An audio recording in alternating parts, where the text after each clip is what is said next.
ഇന്ന് നമ്മൾ കണ്ണനെയും കൂട്ടി ഒരു ഫിലിം കാണാൻ വേണ്ടി പോകുവാണ്. പുഷ്പ 2 കാണാൻ വേണ്ടിയിട്ടാണ് പോണേ. രാത്രി 8:30 ഷോയ്ക്കാണ് നമ്മൾ ബുക്ക് ചെയ്തത്. അപ്പോൾ നമ്മൾ ഇറങ്ങിയപ്പോൾ ഇത്ര ലേറ്റായി. അങ്ങനെ നമ്മൾ വച്ച് പിടിച്ച് തിയേറ്ററിലെത്തി. സീറ്റൊക്കെ കണ്ടുപിടിച്ച് ഇരുന്നു. കണ്ണനാണെങ്കിൽ നല്ല വികൃതിയായിരുന്നു. മാക്കാൻ തീറ്റയും കണ്ണൻ്റെ വികൃതിയും കൊണ്ട് എനിക്കതിൻ്റെ ടൈറ്റിൽ കാർഡൊന്നും എടുക്കാൻ പറ്റിയില്ല. പിന്നെ അതിൻ്റെ എൻഡ് പോർഷൻ കുറച്ചെടുത്ത് ഞാനങ്ങ് തൃപ്തിപ്പെട്ടു.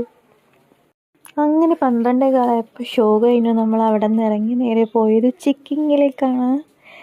ചിക്കിങ്ങിൽ ചെന്നപ്പോൾ വലിയ തിരക്കൊന്നും ഉണ്ടായില്ല രാത്രി ആയതുകൊണ്ട്. പിന്നെ അവിടെ നിന്ന് നമ്മളൊരു ചിക്കൻ വിങ്സാണ് ഓർഡർ ചെയ്തത്. ഗോഷ്ടി കാണിക്കലൊക്കെ കഴിഞ്ഞ് ചിക്കൻ വിങ്സ് എത്തിയപ്പോൾ നമ്മളത് കഴിച്ചു. നല്ല ചൂടായിരുന്നു. അങ്ങനെ അത് കഴിച്ചതിൽ മാത്രം ബാക്കി വെച്ചിട്ട് നമ്മളവിടെ നിന്ന് ടാറ്റാ ബൈ